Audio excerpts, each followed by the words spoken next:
విజయవాడ నగరంతో ఘట్టమనేని కుటుంబానికి దశాబ్దాల అనుబంధం ఉంది. ఇప్పుడదే నగర నడిబొడ్డున లెనిన్ సెంటర్లో సూపర్ స్టార్ కృష్ణ కాంస్య విగ్రహం కొలువుదీరనుంది.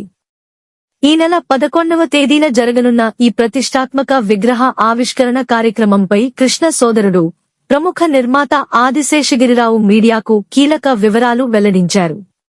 సూపర్ స్టార్ కృష్ణ నటించిన అగ్నిపర్వతం సినిమా విడుదలై 45 ఏళ్లు పూర్తయిన సందర్భంగా ఏర్పాటు చేసిన ఈ విగ్రహాన్ని కృష్ణ వారసుడిగా సినిమా అరంగేట్రం చేస్తున్న ఆయన మనవడు జై కృష్ణ ఆవిష్కరించనున్నారు. అజయ్ భూపతి దర్శకత్వంలో జై కృష్ణ హీరోగా పరిచయమవుతున్న సినిమా షూటింగ్ పూర్తి చేసుకుని వేసవిలో విడుదలకు సిద్ధమవుతోంది. మే 31న కృష్ణ జయంతి సందర్భంగా ఈ సినిమా విడుదల చేసేందుకు ప్లాన్ చేస్తున్నారు. ఇక విజయవాడలోని సినిమా థియేటర్లు, ఇక్కడి ప్రముఖులతో కృష్ణగారికి ఉన్న ప్రత్యేక అనుబంధాన్ని ఆదిశేషగిరిరావు ఈ సందర్భంగా గుర్తు చేసుకున్నారు.